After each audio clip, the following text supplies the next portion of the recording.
Hi, this is Richard Edelman, and you're listening to the TrustMakers.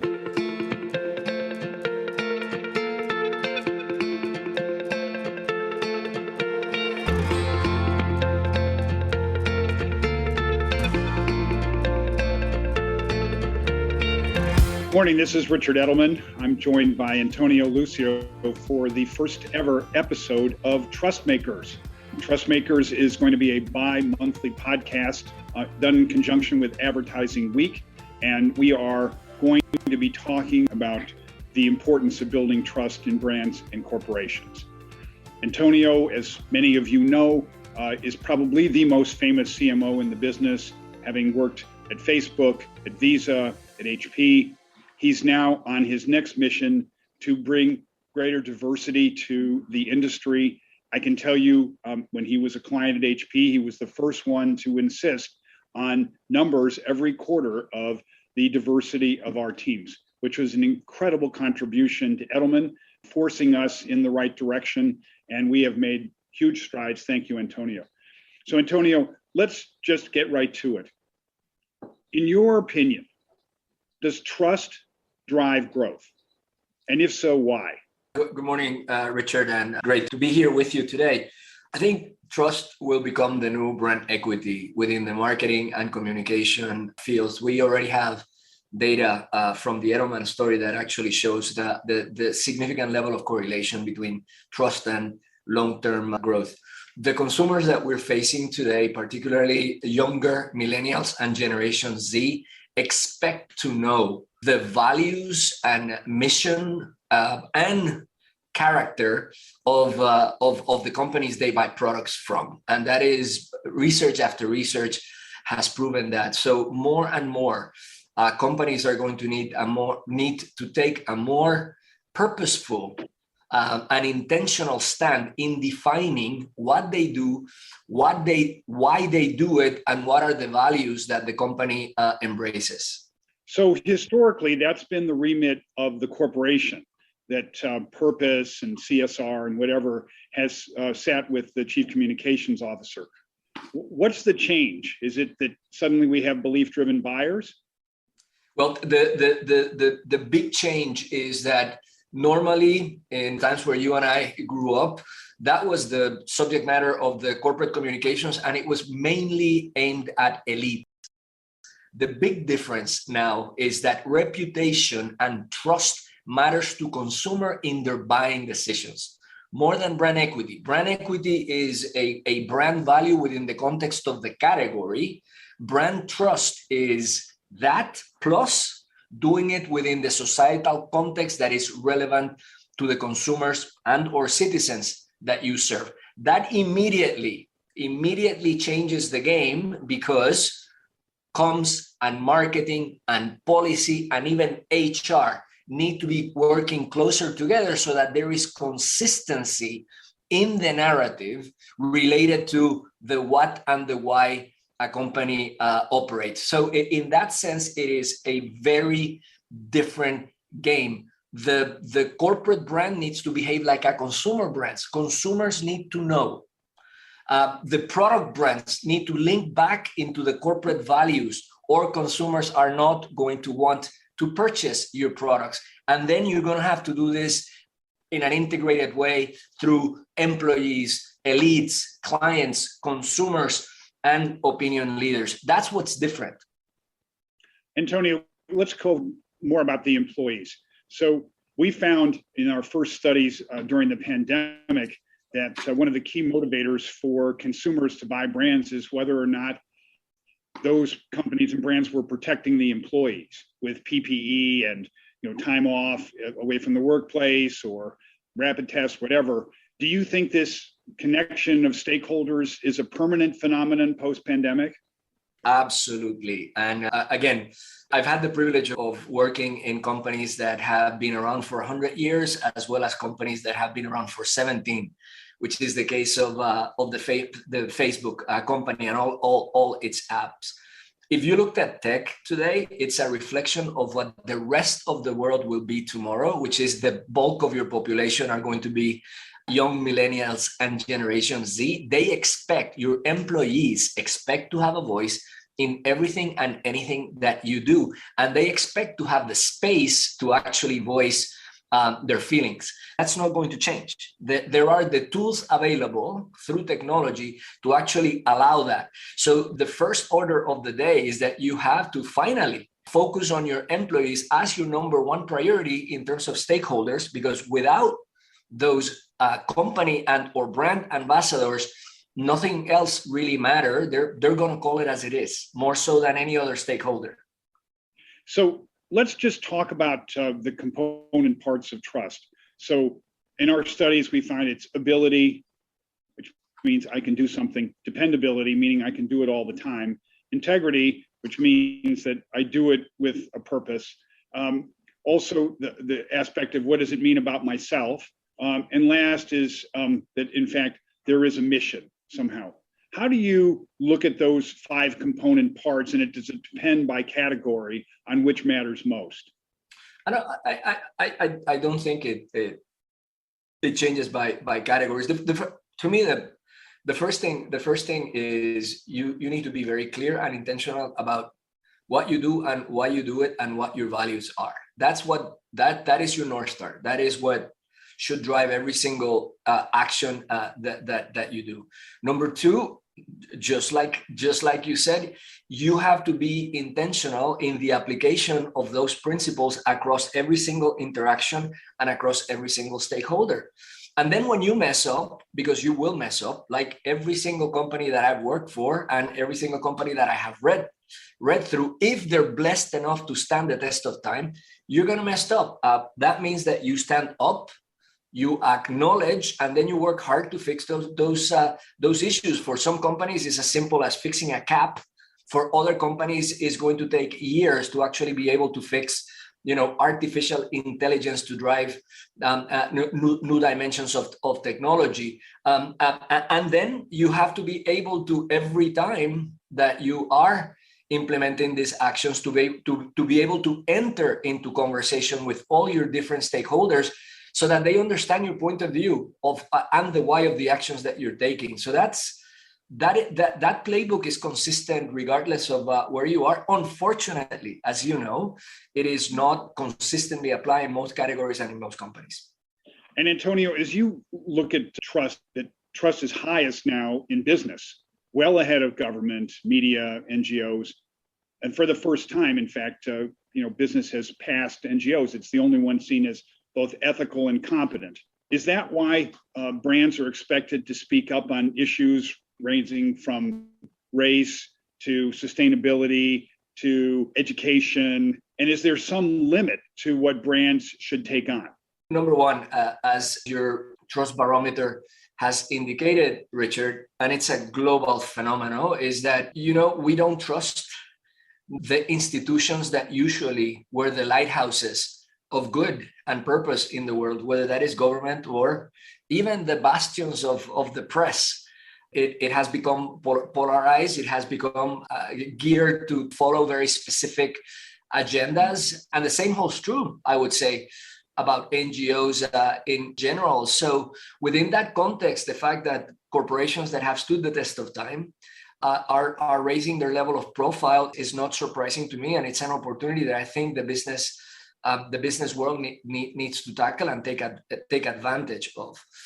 Going to your second question, which is a very important question indeed, is I think that it is important for corporations to take a stand in issues that are relevant to citizens, but corporations have to be very purposeful and they have to make very tough strategic choices as to the issues that they're going to embrace and lead, the issues in which they are going to collaborate with the industry, and then the issues that they're going to just react to. To me, it is important that every corporation looks at 2 filters: relevance within the context of the business and values, to be able to then select what are the issues, the societal issues that they're going to drive, because it's important for the business and it's important for their values, which are the ones in which they will fly as a flock, if you will, with the rest of the industries, and the ones that are going to be reacted to. What a company should not do is to stand up every single week on every single issue, whether that issue is One day is race, the other one is health, the other one is sustainability, the other one is gun control, the other one is the borders, and so on and so forth. I think corporations have to make that strategic choice so that they can actually earn credibility within the space and that people really understand what they stand for. So one of the paradigm brand examples is Dove, having taken a position about campaign for real beauty, about women's self-image. And that's now expanded into areas like the Crown Act so that young women can go to school with their hair natural, people of color. And also it's expanded so that Dove Men is now saying, look at young men of color for what they are. They did a campaign related to the NCAA basketball and said, these are not just athletes. They go on to be politicians and business people and artists and architects. So see Black men for who they are. Is that a good example of purpose-driven, but also action by a brand? The answer is yes, and meaning within today's world, and I'll give you an example. Dove has been very consistent within the context of what they are about, real beauty, if you will, and real beauty that is it's who you are, not you conforming to any preconceived notions by the media, so on and so forth.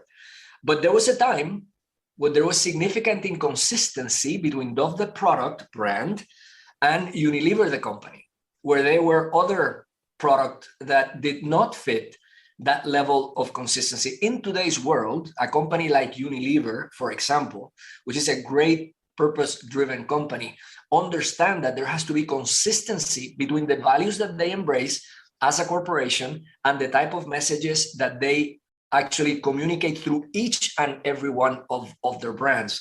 So now the concept of Dove, women and men embracing who they really are within the umbrella of Unilever's broader sustainability message is, to me, the model of what building brands in the trust era is all about. A very strong corporate brand that understands what they're for, why they do things and what are their values, and then manifested in a product that is actually delivering meaningful product benefits to consumers, but within a broader, more purposeful agenda that is relevant to the communities that they serve. To me, that is the best example.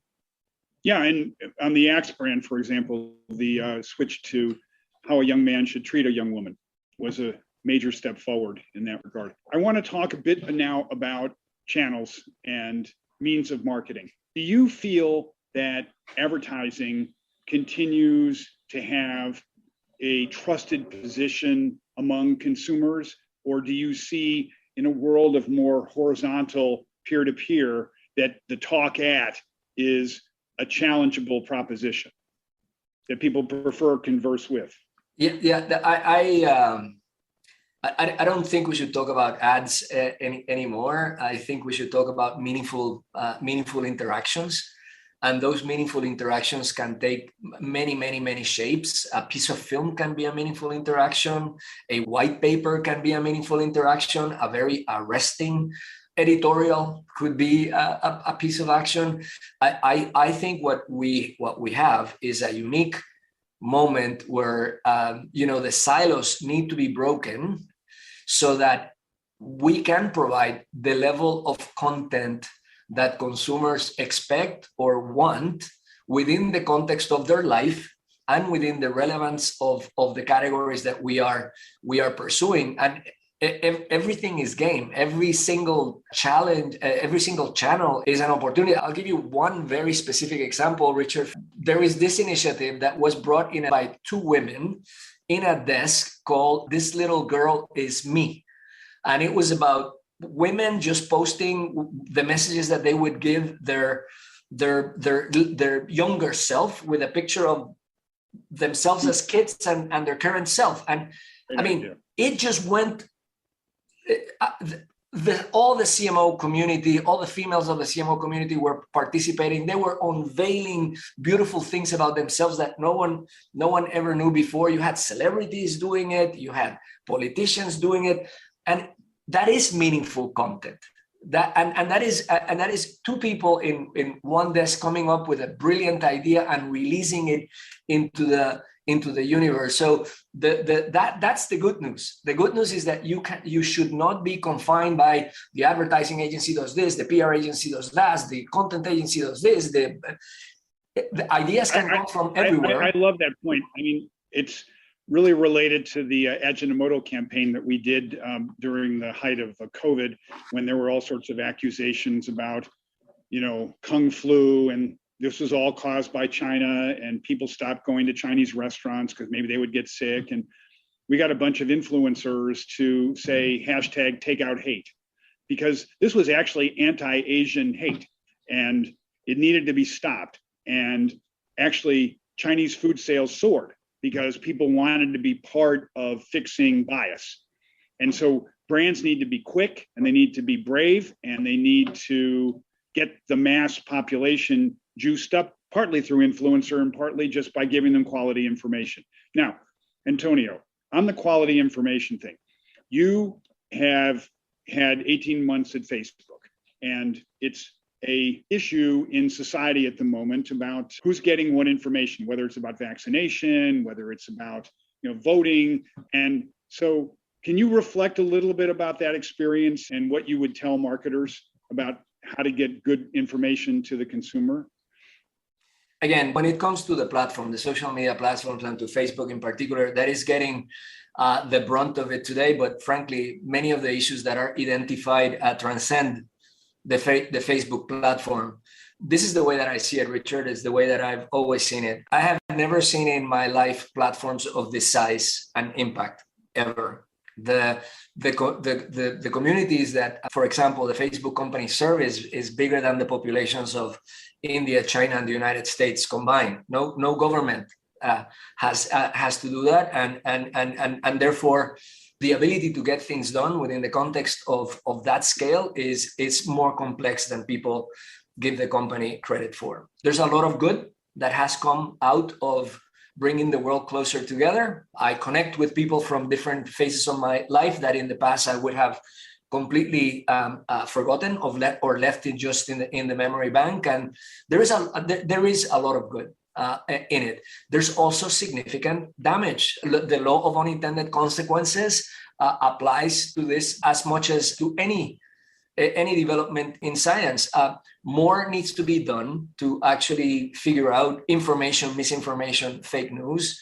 It is going to be impossible without more direct government scrutiny. No company, no person should have the power that Facebook has.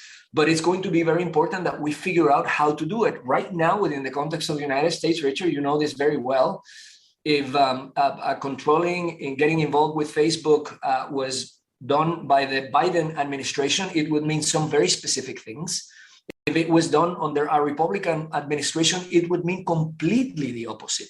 One will require more censorship. The other one actually will mean something else. So we need to get, as a society, we need to get our stuff together so that we can agree on what is it that these platforms need to do. The platform needs to assume more responsibility, act faster on many of these issues, particularly related to misinformation, and also on really understanding the impact on mental well-being on everything that we're doing today. That's where I stand.